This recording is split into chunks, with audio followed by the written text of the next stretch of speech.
मैं एक नागिन मैं नागिन हूँ। मैं भी नागिन हूँ। देख ले, नागिन हूँ। कि आओ इच्छाधारी नागिन, 10 लो मुझे। और हम नोरा फतेही हैं। तो आज हम उस सीरियल की बात करने वाले हैं जिसका पहला सीजन इतना हिट हुआ था कि एकता माता को उसके एपिसोड एक्सटेंड करने पड़े थे। आ गई है कयामत की रात, मैं हूँ नागिन। तो गाइस, सीजन 1 में शिवन्या को अपने माँ बाप के कातिलों का बदला लेना होता है। इसके लिए वो ऋतिक से शादी करके कातिलों के घर आ जाती है, उससे बदला लेती है। रात का अंधेरा है तो क्या हुआ? आखिर हमें पता चल ही गया कि रात में अंधेरा होता है। अब इनका आगे का ज्ञान सुनते हैं। परसों पहले पूरन मासी की वो रात का घना अंधेरा, हमारे इष्ट का मंदिर, महाशिवरात्रि की वो रात। हाँ, तो पहले चांदनी रात में इतना घना अंधेरा नहीं होता। दूसरा शिवरात्रि हमेशा त्रयोदशी को आती है, पूर्णिमा को नहीं। इसके साथ साथ काली नागिन ने इतना लंबा भाषण दिया कि ये अंकल जी निकल कर भाग गए।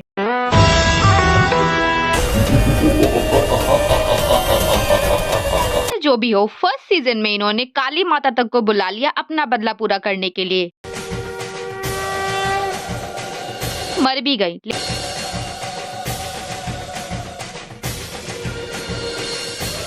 लेकिन एकता माता की कृपा से फिर जिंदा हो गए, वो भी दो बार। मैं वो हूँ जो मर के वापस आई हूँ। यामिनी गजगामी। 2 बार मरने के बाद भी मर गई। वाह, मधुमक्खी की बेटी नागिन का पति इंसान। कई बार जानवरों में इतनी वफादारी देख रही हूँ। तो गाइस, इस सीरियल में सीजन 1 से लेकर सीजन 5 तक भिन्न भिन्न प्रकार के जानवर मिलेंगे। कभी इच्छाधारी नागिन, कभी इच्छाधारी नेवला, कभी इच्छाधारी मोरनी,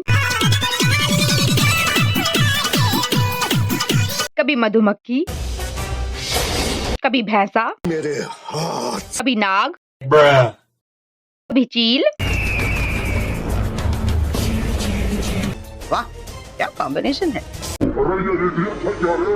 अब गाइस, एकता कपूर नागिन सीजन 7 की स्क्रिप्ट के ऊपर काम कर रही है। wants to know where is Nagin. That's the goal.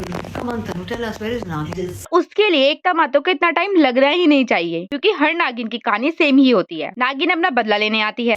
एक इच्छाधारी नागिन अपना बदला लेने के लिए आती है। उसकी शादी कहीं और होने वाली होती है, वो हीरो से जाती है।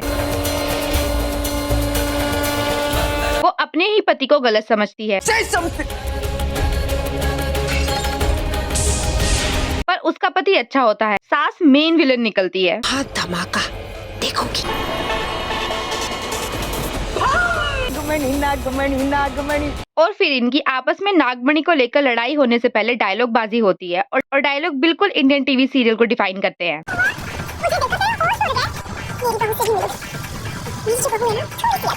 जहाँ पर नागरानी और महान नागरानी को कुछ जहरीले इंसान बांध देते हैं। हम जो इंसान है ना, तुम नागों से भी ज्यादा जहरीले हैं। इतनी शक्तिशाली नागिनों को बांध कर ये डायलॉग मारते हैं।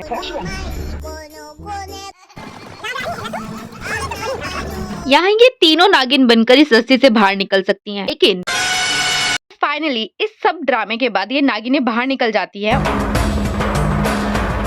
और इन्हें डस लेती हैं।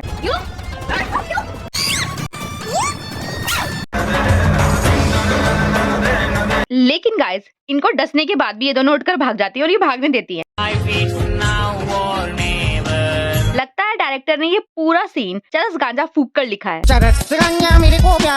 इसके साथ साथ नागिन सीजन 1 में दिखाया गया था कि इंसान से प्यार करना नागिन के लिए सजा है। ऋतिक, मैं चाहूँ भी तो तुम्हारे करीब नहीं आ सकती, पास आना सजा है।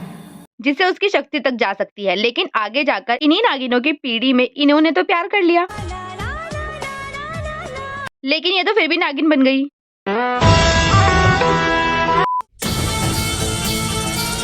अगर हम प्राणियों को जरा सा सपोलिया सड़क पर दिख जाए तो उसका बुरा हाल कर देते हैं, और यहाँ इतना बड़ा सांप निकल कर जा रहा है, किसी को दिखाई नहीं दिया।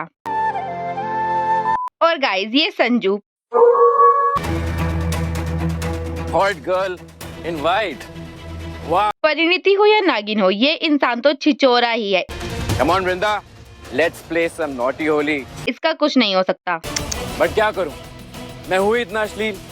तो गाइस, नागिन सीजन 1 मेरा भी फेवरेट सीरियल है, पर क्योंकि इंडिया में सीरियल दिमाग से नहीं एकता माता की कृपा से चलते हैं, तो नागिन सीरियल की खिचड़ी तो पकनी ही थी। वहीं कोरिया में Goblin, Legend of the Blue Sea जैसे के ड्रामा जो ग्लोबली हिट हुए हैं, उनका सीक्वल बनाकर उनके प्रोड्यूसर और डायरेक्टर ने उन ड्रामास का मैजिक खत्म नहीं किया। लेकिन इंडिया में अगर कोई मूवी या सीरियल चल जाए तो उसके नाम पर पता नहीं कितने सीजन बनाकर बिना सिर पैर की स्टोरी के साथ छाप देते हैं, क्योंकि उन्हें ये तो लगता है कि इसके नाम पर हिट तो हो ही जाएगा। That's enough for this video guys. अगर आपको भी नागिन सीजन 7 का इंतजार है और उसके साथ साथ बिना सिर पैर की स्टोरी का भी इंतजार है, तो प्लीज कमेंट कीजिएगा।